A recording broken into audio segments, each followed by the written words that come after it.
Previous lecture में हमने बात की थी कि पोलन ग्रेन्स कैसे जनरेट होता है, ठीक है, और किस तरीके से माइक्रोस्पोरोजेनेसिस प्रोसेस होती है।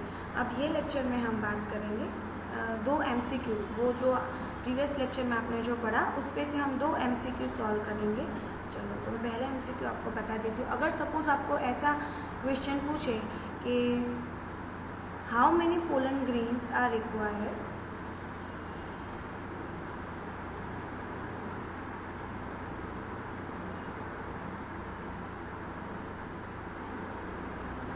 how many pollen grains are required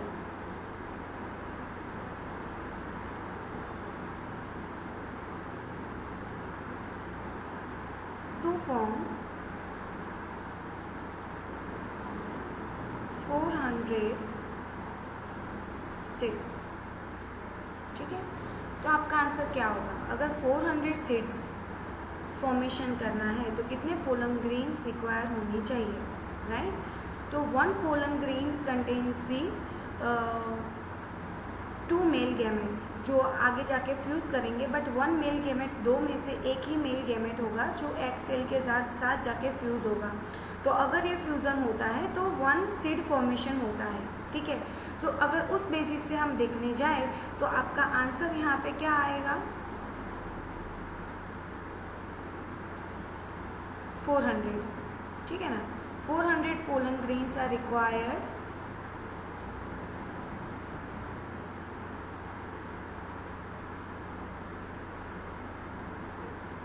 to form 400 seeds. अब सपोज आपको यही क्वेश्चन इस तरीके से पूछते हैं कि how many meiotic divisions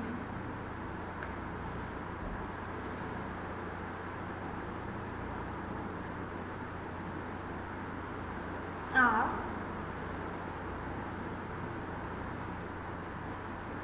required to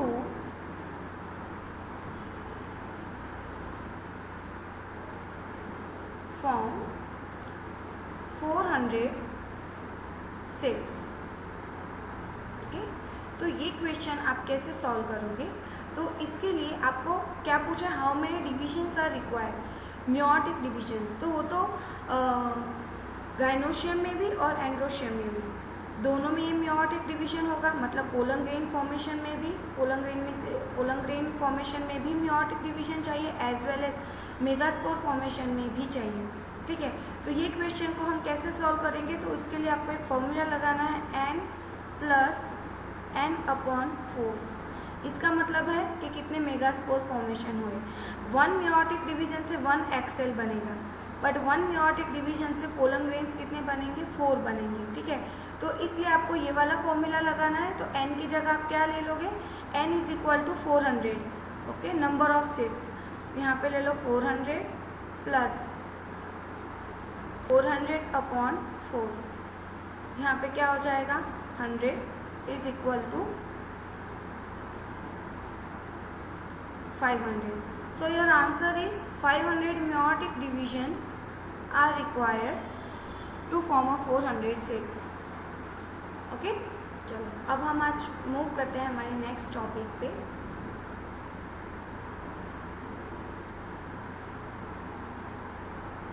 so previous lecture में एंड्रोशियम के बारे में हमने स्टडी की और आज के लेक्चर में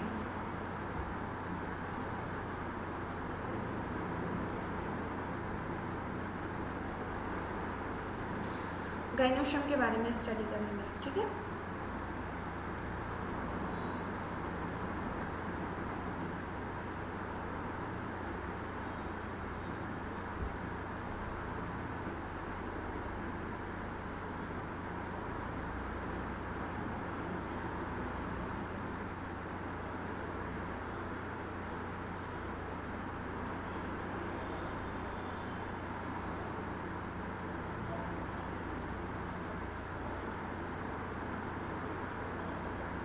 जैसे मेल रिप्रोडक्टिव ऑर्गन को हम एंड्रोशियम बोलते हैं, वैसे ही फीमेल रिप्रोडक्टिव ऑर्गन को हम गाइनोशियम बोलते हैं।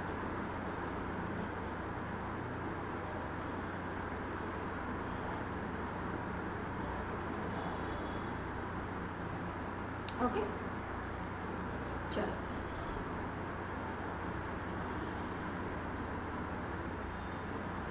Okay. So gynoecium it contains the pistil.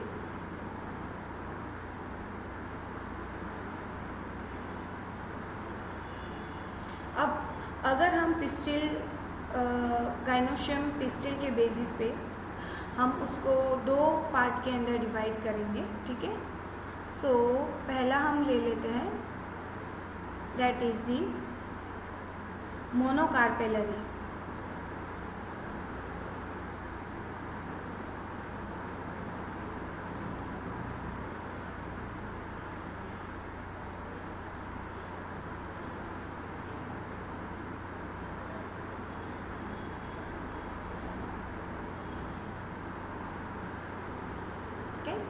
And second हम ले लेते हैं, that is the multi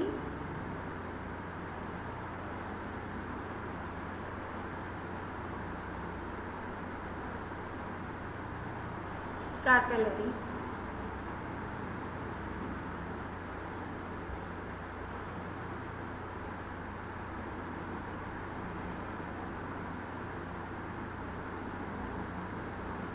monocarpellary का मतलब क्या होता है?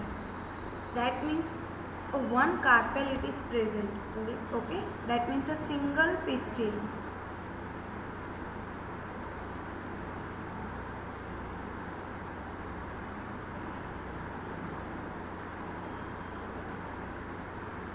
And multicarpellary, that means many pistils, more than one, okay, more than one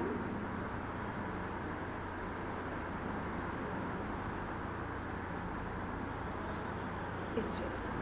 Now this multicarpellary, it is further divided into two types.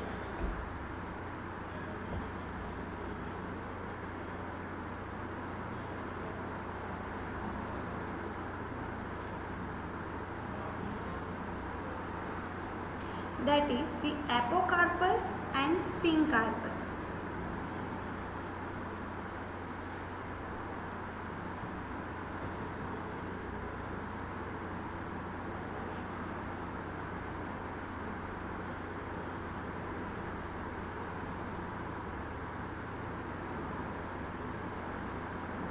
Now what is the meaning of the apocarpus? That means many carpels are present into it. बहुत सारे carpel, मतलब एक से ज़्यादा पिस्टिल्स यहाँ पे present होंगे। Pistil बोलो या कार्पेल बोलो, ओके। तो बट वो कार्पेल्स कैसे होंगे? फ्री होंगे, मतलब they are not fused with each other, okay. तो यहाँ पे हम कह सकते हैं the free pistils are present. जबकि सिंकार्पस का मतलब होता है carpels are fused together, okay.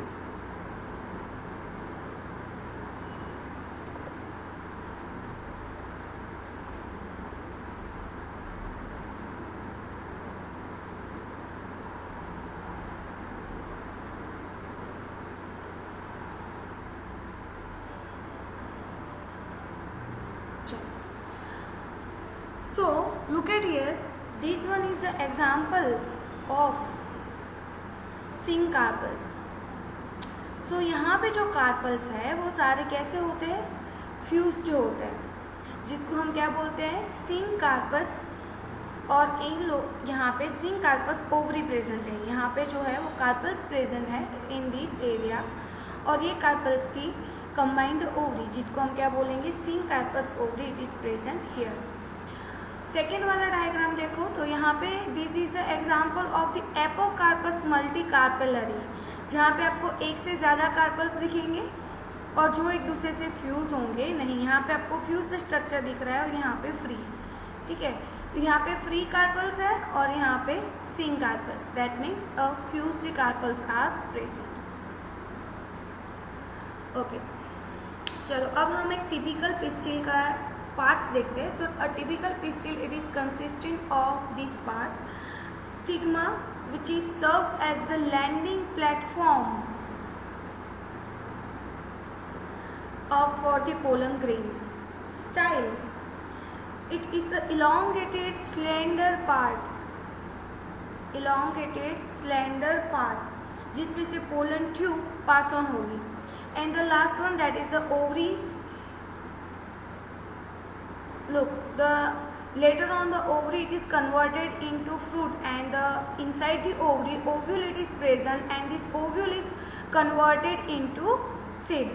So the ovule it is converted into seed, and ovary it is going to be converted into fruit.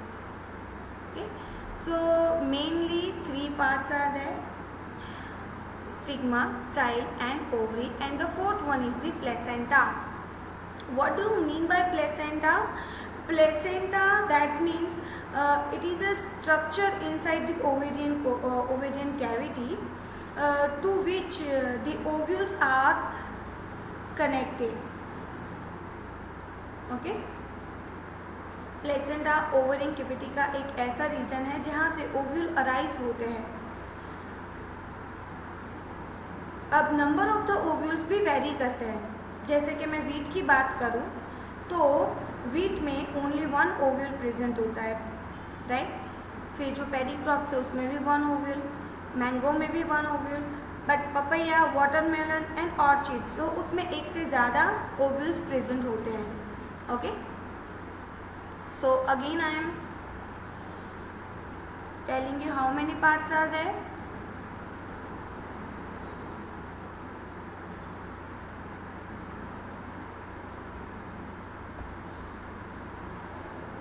तो पहला पार्ट कौन सा है?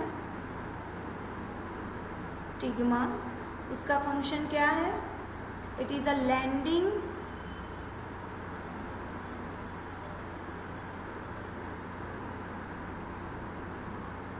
Platform for pollen grains. ठीक है. सेकेंड वन हमने क्या बोला? That is the style. तो स्टाइल क्या है? It is a slender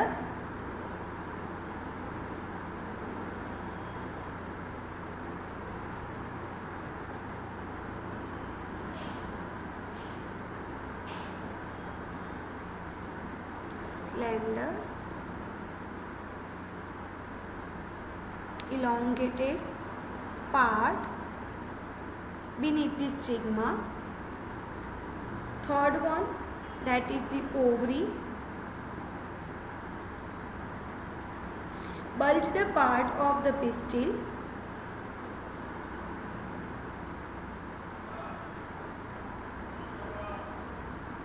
Okay. Then placenta.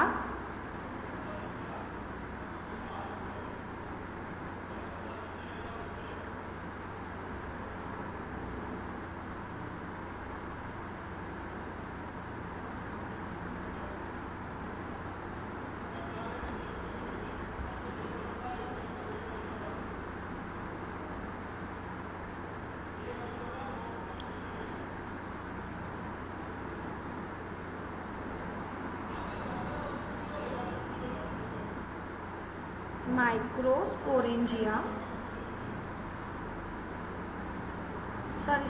megasporangia, not a micro.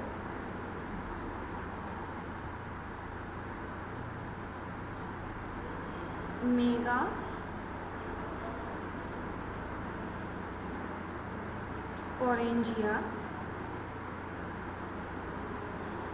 arises from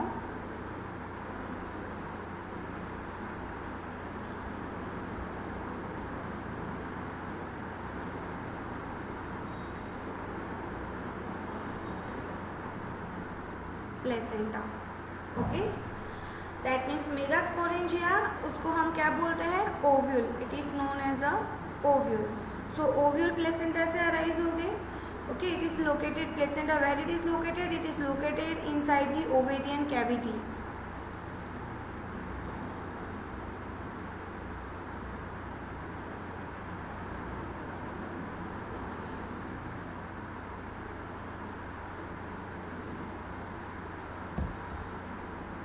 okay, अब हम माइक्रोस्पोरेंजियम का डिटेल स्ट्रक्चर देखेंगे.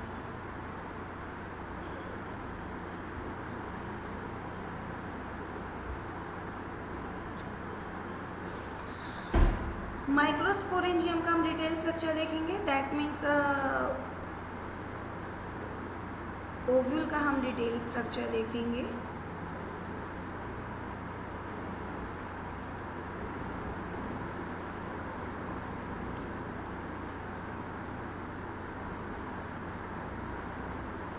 सॉरी, मेगास्पोरेंजियम का, mega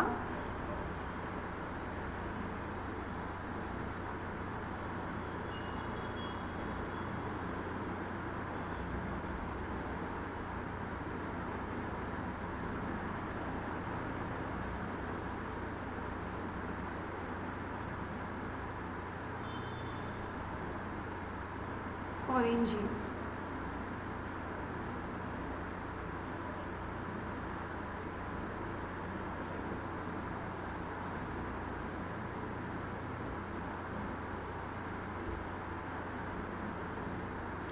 Look, the ovule, it is connected with the placenta by the mean of a stalk, a small stalk that is known as a funicle. Okay, so this one is the ovule. ये जो structure है, ये ovule का structure है. यहाँ पे जो किससे attached है, यहाँ पे placenta present होगा और प्लेसेंटा से ओव्यूल किससे अटैच्ड है? By a small stalk. समझो यहाँ पे प्लेसेंटा है, तो प्लेसेंटा से ओव्यूल जो है वो स्मॉल स्टॉक से अटैच्ड होगा and that small stalk like structure it is known as a funicle.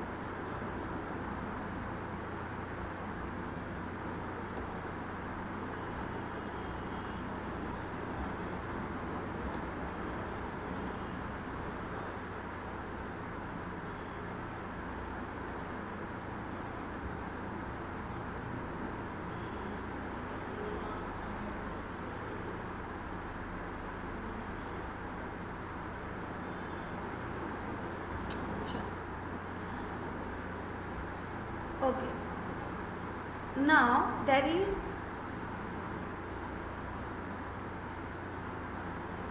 is a junction between the ovule and the funicle and that junction is known as a hilum.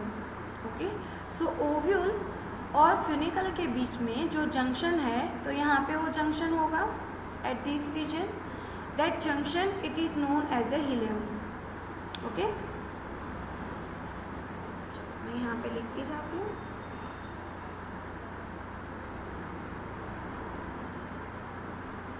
Small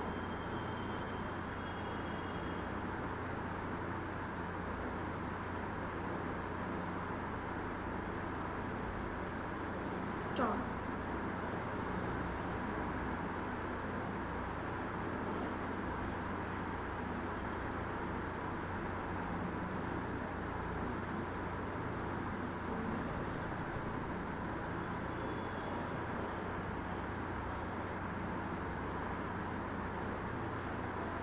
Funicle, that means a small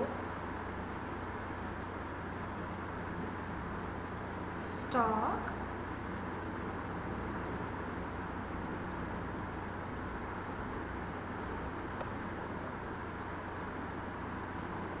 by which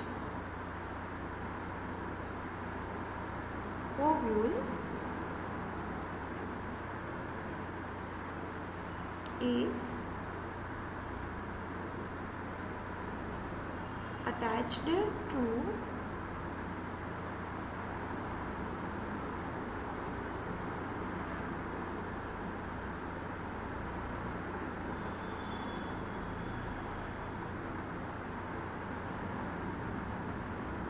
placenta. Then hilum. So the hilum is a junction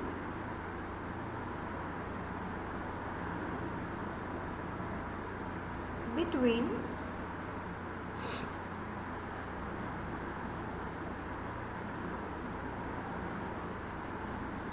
funicle and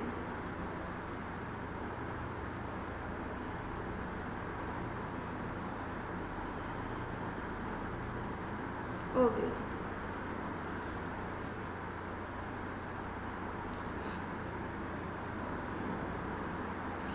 Now the ovule has one or more protective envelope that is known as integuments.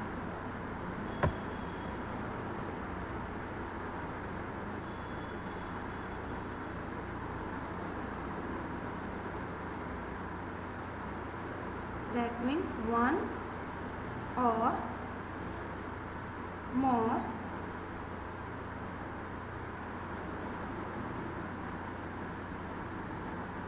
protective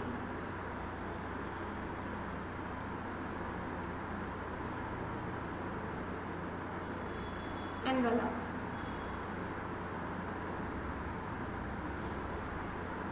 okay, look, so integuments क्या है? कुछ flowers ऐसे होते हैं जिनकी ovary में only one integument होता है, तो कुछ फ्लावर्स ऐसे होते हैं जिसमें टू इंटेग्यूमेंट्स होते हैं. ठीक है, तो देखो यहाँ पे आपको शो किया है ये वाला जो इंटेग्यूमेंट है that is the outer one.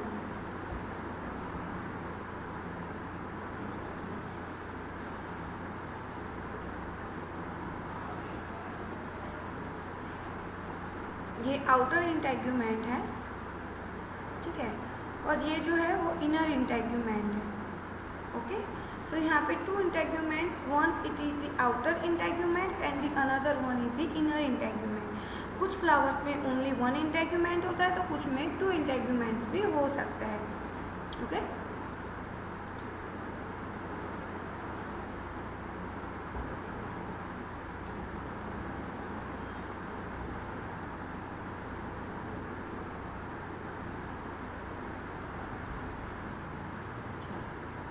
now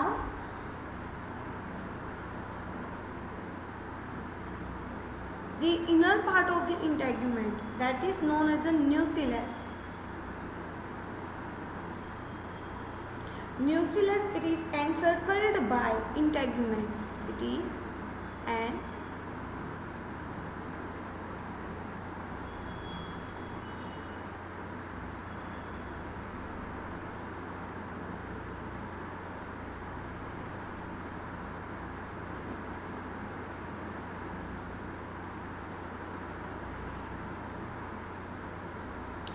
सो अब जो अंदर का पार्ट बना वो क्या है? वो न्यूसिलस है. उसका फंक्शन क्या होता है? It gives a nutrition to the ovule. ये वाला जो पार्ट है, this part, it is known as a nucellus. So ये फर्स्ट इंटेग्यूमेंट, ये second integument and inside it is a nucellus. Okay, चलो, what is the function of the nucellus? It provides the nutrition to the ovule. Okay.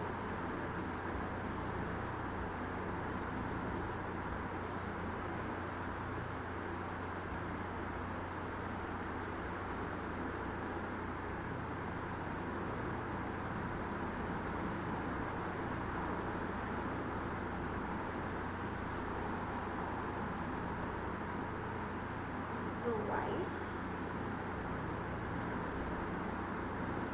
nutrition to the ovule. Okay, now so it nucellus कैसे nutrition provide करता है? तो उसके पास एक food reservoir materials present होता है. ये रिजर्व्ड फूड प्रेजेंट होता है जिसके थ्रू वो न्यूट्रिशन ओव्यूल को प्रोवाइड करता है.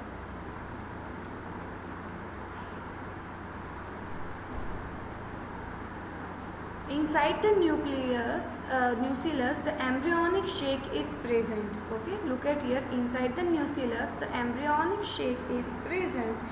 This embryonic shake, it is also known as a female gametophyte. Okay, inside it the embryonic shake is present, or we can say the female gametophyte is present inside it.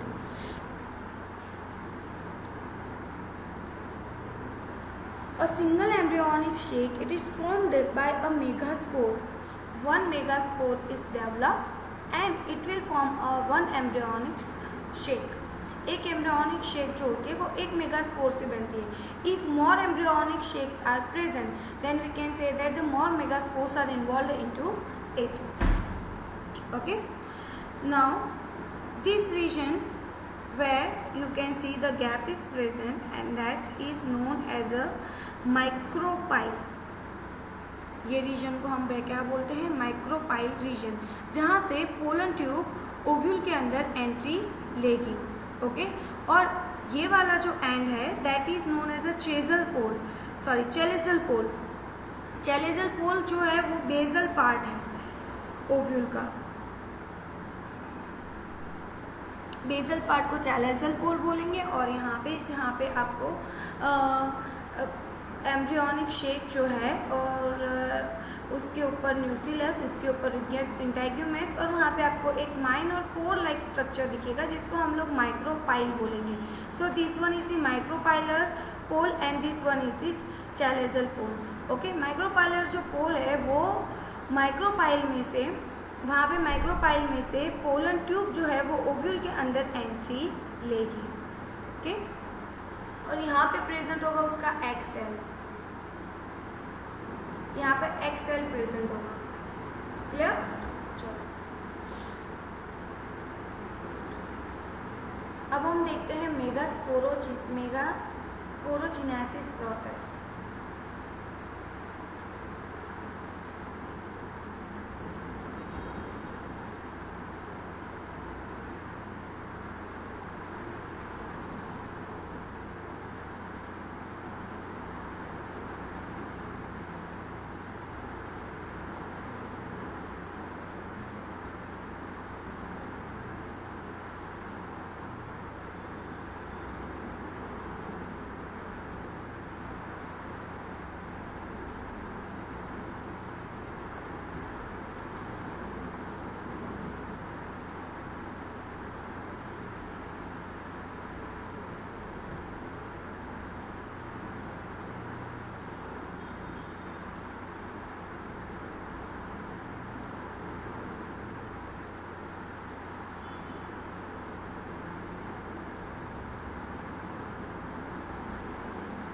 That means process of the formation of the megaspores. Process of the formation of the megaspore.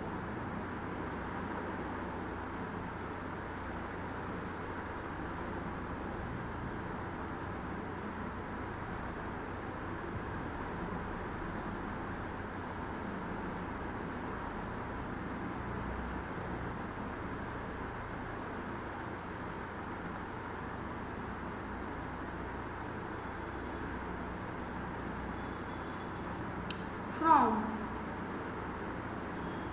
MMC. Now what do you mean by MMC? That means megaspore mother cell. Megaspore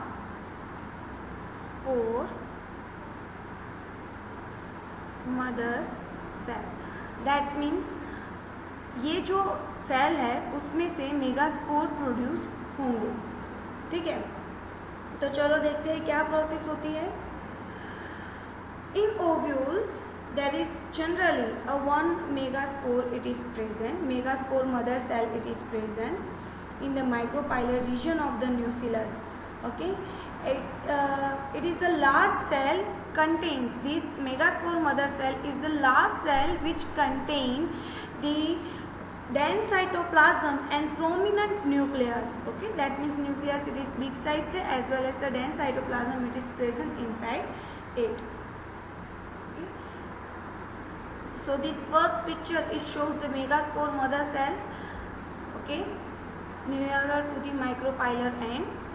okay, तो ये जो है वो nucleus के sales है और उसके अंदर की साइड यहाँ पे आपको दिखेगा ये माइक्रोपाइलर एंड है, ये न्यूक्लियस के यहाँ पे न्यूक्लियस के सेल्स प्रेजेंट है और inside it megaspore mother cell present है। नाउ व्हाट विल हैपन,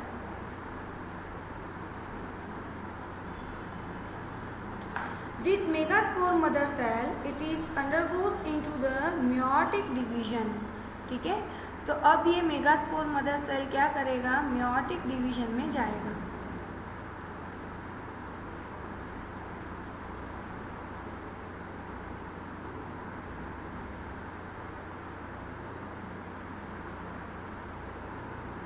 पहले कितने सेल जनरेट हो गए, 2 सेल्स, और ये 2 सेल्स कैसे होंगे, NN वाले होंगे, जिसको हम बोलेंगे megaspore die, right, NNN, because first meiotic division में ही नंबर ऑफ क्रोमोसोम हाफ हो जाते हैं, ठीक है। अब ये सेल्स जो है वो फर्दर डिवाइड होंगे और वो क्या बना देंगे, 4 सेल्ड कंडीशन बना देंगे। Okay, so look at here 1 2 3 and cell, तो 1 2 3 and 4 this is known as a megaspore tetrad. तो 4 सेल्स बनेंगे यहाँ पे, 1 2 3 एंड 4 सेल कंडीशन अराइज हुई। ये चारों के 4 सेल कैसे होंगे, that is the N type. Okay, because meiotic division से जनरेट हुए हैं। अब इसमें से कोई एक सेल जो होगा वो फंक्शनल रहेगा और बाकी के 3 सेल जो होंगे वो डीजनरेट हो जाएंगे। तो सपोज मैं ये बोल रही हूँ कि ये ऊपर के जो 3 सेल है ये हो गए डीजनरेट,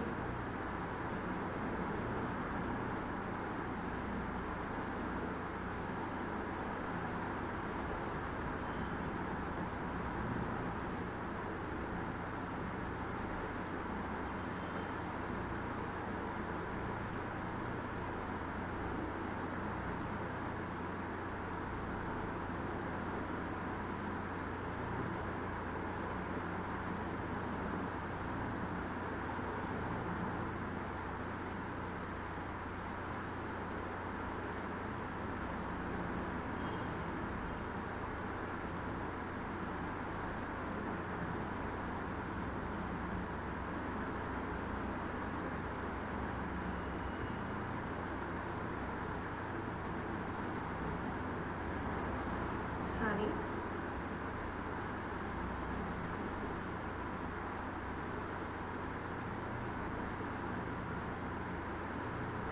समझो ये 3 जो सेल है वो डीजनरेट हो चुके, तो ये एक ही सेल बचा। ये सेल कैसा रहेगा, फंक्शनल। ओके, जो फंक्शनल मेगास्पोर है वो आगे जाके फर्दर डिवाइड होगा बाय द माइटोटिक डिवीजन, ठीक है। तो हम ये कह सकते हैं कि अब जो है वो फीमेल गैमेटोफाइट का डेवलपमेंट होना स्टार्ट हो रहा है। ओके, 4 मेगास्पोर बने, 4 मेगास्पोर बनने के बाद की जो प्रोसेस है that is the development of the female gametophyte. तो अब फीमेल गैमेटोफाइट कैसे बनेगा, तो जो 4 मेगास्पोर थे, 4 मेगास्पोर में से 3 तो डीजनरेट हो चुके, 1 जो फंक्शनल रहा है वो साइज में इंक्रीज होगा। साइज में इंक्रीज होके वो अब बना देगा एम्ब्रियोनिक शेक, ठीक है। तो यहाँ पे एम्ब्रियोनिक शेक बनेगा जिसके अंदर क्या होगा, 1 न्यूक्लियस प्रेजेंट होगा। ओके, अब क्या होगा, it is undergoes into the, ये जो फंक्शनल सेल है वही है, फंक्शनल सेल जो होता है वो साइज में इंक्रीज हो जाता है और फिर वो क्या बना देता है, एम्ब्रियोनिक शेक बना देता है। तो ये है एम्ब्रियोनिक शेक। अब क्या होगा, अब ये जो सेल है वो माइटोटिक डिवीजन करेगा, क्या फॉलो करेगा, माइटोटिक डिवीजन।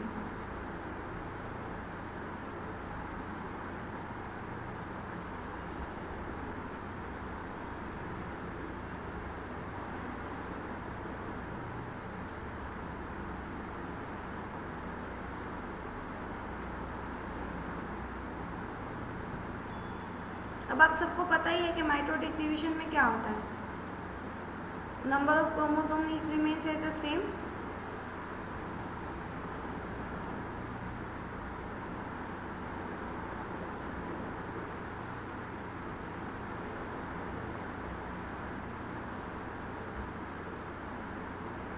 तो n में से जो सेल बनेंगे वो कैसे बनेंगे, n टाइप के ही बनेंगे, ठीक है। तो ये देखो n में से अगेन क्या बना, nn। ये आगे जाके फर्दर मोर डिवाइड होगा। समझो ये सेल में माइटोटिक डिवीजन हुआ तो 2 सेल बने, वो भी कैसे बने, nn। इसमें से आगे जाके 2 सेल बने तो वो भी कैसे बने, nn, ठीक है। आगे जाके फर्दर ये जो 2 सेल है वो भी माइटोटिक डिवीजन करेंगे और माइटोटिक डिवीजन करके 8 न्यूक्लियाई बनेंगे। कितने न्यूक्लियाई बनेंगे, 8 न्यूक्लियाई बनेंगे, ठीक है। ये 8 में से 3 न्यूक्लियाई जो है वो चैलेसल पोल पे चले जाएंगे, ठीक है। 2 न्यूक्लियाई जो है वो सेंटर में रहेंगे और बाकी के 3 न्यूक्लियाई जो है वो माइक्रोपोलर एंड पे चले जाएंगे, ठीक है। तो देखो ये जो है यहाँ पे ये जो है ये डायग्राम है, ध्यान रखना। ये वाला जो डायग्राम है इसमें ये वाला माइक्रोपाइलर एंड है, ठीक है। ये वाला माइक्रोपाइलर एंड है।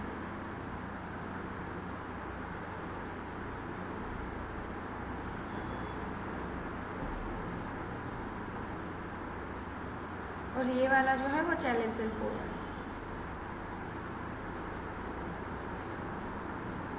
जबकि यहाँ पे जो डायग्राम है यहाँ पे ये वाला चैलेसल पोल है और ये वाला नीचे वाला माइक्रोपाइलर एंड है, ठीक है। तो देखो 3 सेल कहाँ चले गए, 3 न्यूक्लियर कहाँ चले गए, माइक्रोपाइलर एंड में। 3 कहाँ चले गए, चैलेसल पे। और 2 न्यूक्लियर कहाँ गए, सेंटर में, ठीक है। अब इसके अराउंड सेल वॉल फॉर्मेशन होना स्टार्ट हो जाएगा। तो सेल वॉल फॉर्म हो जाएगी, बट यहाँ पे देखो यहाँ पे जो 3 सेल थे उसके अराउंड सेल वॉल फॉर्मेशन हुआ, यहाँ पे भी 3 सेल के अराउंड सेल वॉल फॉर्मेशन हुआ, बट सेंटर में जो 2 सेल है वो 2 सेल के अराउंड एक ही cell wall, common cell wall formation होगी। मतलब कि एक सेल के अंदर 2 न्यूक्लियस प्रेजेंट होंगे, जिसको हम लोग क्या बोलेंगे, दिस वन सेल 2 न्यूक्लियाई, इसको हम बोलेंगे पोलर न्यूक्लियाई। जो सेंटर में 2 न्यूक्लियस है जिसके अराउंड कॉमन 1 सेल वॉल बनी है, that is known as a polar nuclei. Clear, okay. अब यहाँ पे देखो जो चैलेसल एंड पे 3 सेल है, इन तीनों के अराउंड, ये तीनों न्यूक्लियाई के अराउंड सेल वॉल फॉर्मेशन हो जाएंगी। तो 3 सेल बने जिसको हम क्या बोलेंगे, एंटीपोडल सेल्स, जिसका काम जनरली न्यूट्रिशन देने का होता है। अब नीचे की साइड देखो 3 सेल बनेंगे, ठीक है। तो यहाँ पे देखो 3 सेल बनेंगे, उसमें से जो 2 सेल्स है उसको हम लोग बोलेंगे साइनर्जिड, और 1 जो सेंटर में लोकेटेड होगा that cell is the egg cell, okay. Centre में जो सेल लोकेटेड है वो एग सेल है, उसके अराउंड 2 सेल जिसको हम लोग साइनर्जिड बोलेंगे। अगेन आई एम रिपीटिंग, क्या हुआ, 3 सेल जो है वो एंटीपोडल सेल्स है जो चैलेसल एंड पे है, 3 सेल्स है जो माइक्रोपाइलर रीजन है जिसमें से सेंटर वाला जो सेल है वो एग सेल है, और बाकी के 2 सेल है वो कौन से है, साइनर्जिड्स है, ओके। और सेंटर में 2 न्यूक्लियाई 1 सेल, एक सेल के अंदर 2 न्यूक्लियाई प्रेजेंट है जिसको हम क्या बोलेंगे, पोलर न्यूक्लियाई बोलेंगे। तो यहाँ पे हम क्या कह सकते हैं, ये कैसी कंडीशन हुई, 8 न्यूक्लिएट एंड 7 सेल कंडीशन हुई।